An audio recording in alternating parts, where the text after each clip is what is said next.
سلام به کانال هیوا بافت خوش اومدین. بریم با هم دیگه یه قلب خوشگل ببافیم. ابعاد این قلب رو در انتهای فیلم با متر اندازه گرفتم که متوجه سایزش بشید. برای بافتش یه حلقه جادویی درست میکنیم. بعد با یک زنجیره محکمش میکنیم. اوکی. بعد هم 8 تا پای کوتاه داخل حلقه جادویی میبافیم. 1 2 3 4 5 6 7 8. خب نخ حلقه جادویی رو میکشیم. نخ راهنما رو میذاریم. از اضافه این نخ به عنوان نخ راهنما استفاده میکنیم. داخل اولین پایه 2 تا پایه میبافیم و همین کار رو تا آخر ادامه میدیم. یعنی اگه توی حلقه جادویی 8 پایه داشتیم، توی رج دوم 8 تا افزایش داریم و تعداد پایه ها میرسه به 16 تا. خب من رج دوم رو بافتم و مجددا نخ راهنما رو میذارم در ابتدای رج. برای این رج یک پایه میبافید، یک افزایش که مجموع پایه ها میرسه به 24 تا. یعنی پایه اول و یه پایه داخلش میبافیم، پایه دوم رو 2 تا پایه داخلش میبافیم و همین الگو رو تا آخر ادامه میدیم. خب من دونه آخر رو هم بافتم که دونه آخر افزایش بود. مجددا نخ راهنما رو از پشت میکشم و میذارم در ابتدای رج. برای رج چهارم 2 پایه میبافید، یک افزایش.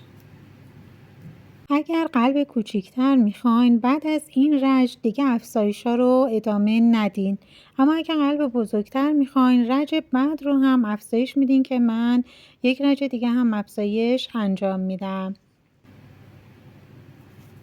و همین الگوی 2 پایه یک افزایش رو تا پایان رج ادامه میدین. خب من رج چهارم رو بافتم که تعداد پایه ها رسید به 32 تا. برای رج بعد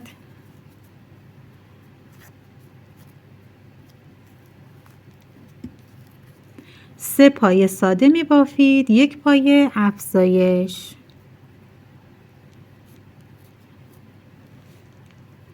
من می بافم و برمیگردم. خب من رج پنجم رو هم بافتم که تعداد پایه ها به 40 تا رسید. برای رج بعد 7 رج ساده بافی انجام میدیم.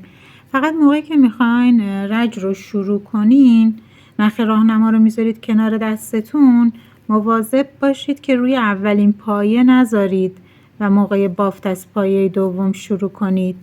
یعنی یه پایه رو جا بندازید. نخو قشنگ بدید بالا، چک کنید که آخرین پایه رو کجا زدین.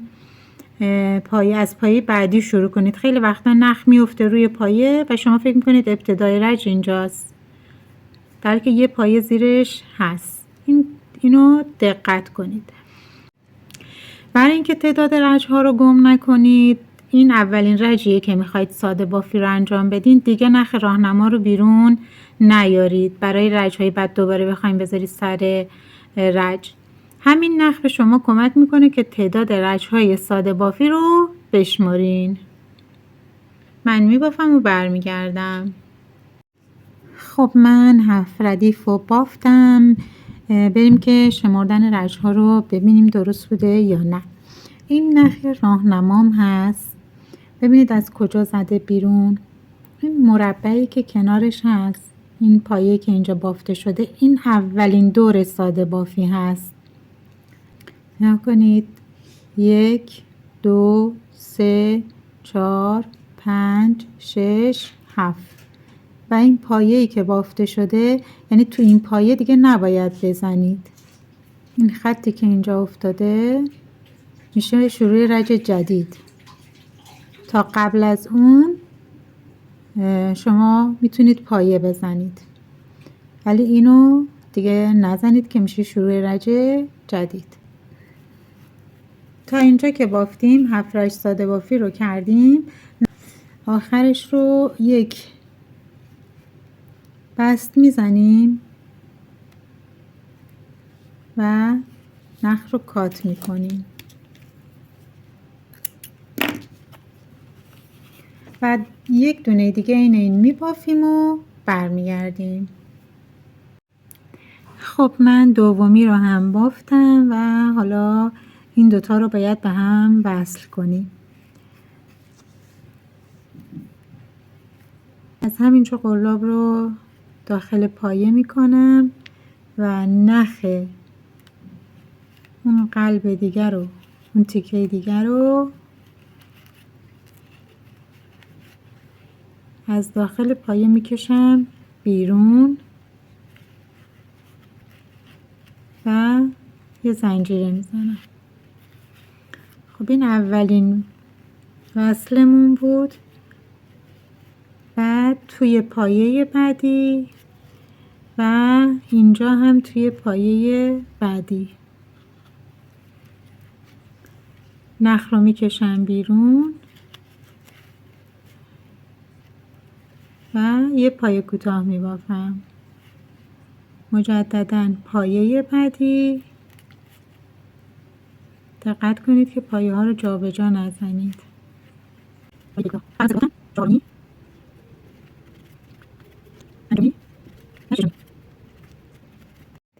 خب من 6 پایه بافتم و این دو قسمت رو با این 6 پایه به هم وصل کردم و الان تو هر قسمت 34 پایه داریم. 40 تا بود شد 34 تا و نخهای راهنما رو هم میکشیم داخل که دیگه استفاده ازشون نمی کنیم.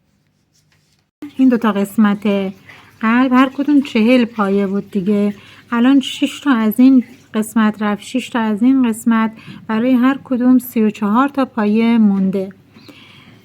برای اینکه رج رو گم نکنم میتونم از همین اضافه نخ دوباره بذارم سر رجم که شروع رج رو گم نکنم و دور تا دور این دوتا قسمت رو تا برسم به نخ راهنما ساده بافی میکنم که تعدادش میشه 68 تا. میبافم و برمیگردم. خب من الان به وسط کار رسیدم. باید از این پایه‌ای که الان داخلش هستم برم به این پایه. برای اینکه اون فضای خالی ایجاد نشه من قلاب رو میبرم داخل پایه‌ای که قبلا بافتم و بعد از اون داخل اولین پایه‌ای که از قسمت بعدی میخوام ببافم و نخ رو میکشم بیرون، از اولین حلقه ردش میکنم و میمونه این دوتا حلقه که مثل یک پایه کوتاه میبافمش. و برای اینکه اون قسمت هم فضای خالی نیفته همین کار رو انجام میدم و یک دور کامل ساده بافی میکنم. رج 14 الگوی 8 پایه یک کاهش رو 6 بار تکرار میکنین و 8 پایه ساده میبافین که مجموع پایه ها میرسه به 62 پایه. خب من 8 پایه رو بافتم، رسیدم به کاهش. کاهش رو به دو صورت میتونید انجام بدید. یکی اینکه قلاب رو ببرید در اولین پایه و نخ رو بگیرید بیارید بیرون و قلاب رو ببرید در دومین پایه و مجددا نخ رو بگیرید و بیارید بیرون و 3 تا حلقه رو با هم یکی کنید. این یک مدل کاهش هست. مدل دیگه به این صورت هست که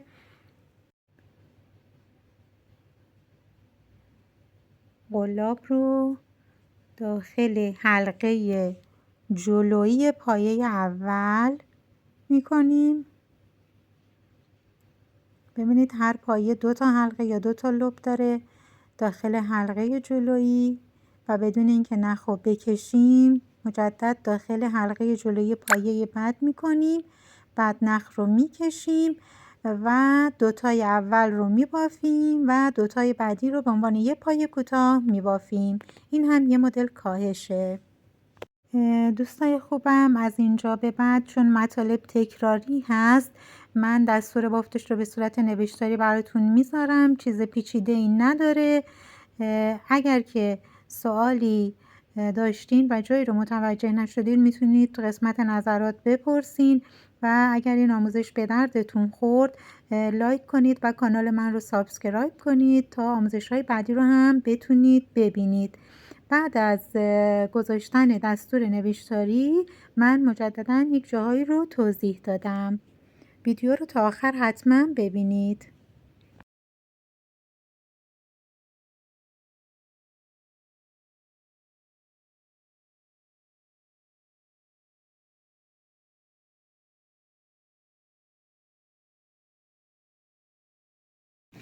حالا اگه نخوام زود اینجا قلب شکل بگیره و تموم بشه، بخوام قد قلب بلندتر بشه، این ردیف رو که بافتم 4 تا پایه یک کاهش، یه ردیف ساده بافی رج، بعد دوباره 3 پایه یک کاهش، باز بعدش یه رج ساده بافی که این قسمت پایین قلب قدش یکم بلندتر بشه. که رجی هم که 2 پایه یک کاهش انجام میدین بعدش باز یه ساده بافی انجام بدین. من فعلا میرم میبافم برمیگردم. این حلقه ما داره تنگتر میشه و پر کردنش سخت میشه. الان وقت مناسبی هست که با الیاف پرش کنیم. یه نکته دیگه رو هم بگم که اگر در حین بافت متوجه شدید که پایه‌ای کم آوردید یا زیاد آوردین، خیلی سخت نگیرید، یک نگاه کلی به شکل قلبتون بندازین. اگر دیدید که اوکی هست و شکلش خراب نشده همونطوری ادامه بدین، ولی اگه دیدید لازمه همونجا اگر پایه کم آوردین یک پایه اضافه کنین و اگر پایه زیاد آورده بودین یک پایه همونجا کم کنید. خیلی سخت نگیرید که بخواید رج‌ها رو باز کنید و دنبال خطای کارتون بگردین. زیاد مهم نیست مگه اینکه دیگه خیلی فرم قلبتون به هم بریزه. به این صورت در اومد. من پرش کردم. الان رسیدیم به مرحله‌ای که باید 4 تا کاهش انجام بدیم. قبل از اینکه حلقه کاملا بسته بشه با الیاف پرش میکنیم و بعد کاهش ها رو انجام میدیم.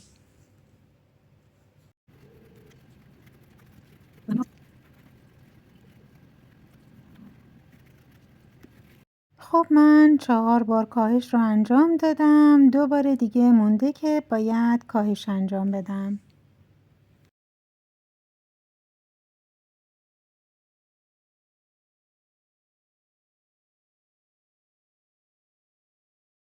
و اوکی شد و در نهایت این رو با یک بست کات میکنیم و نخ رو میکشیم. بعد هم نخ رو لابلای بافت پنهان میکنیم.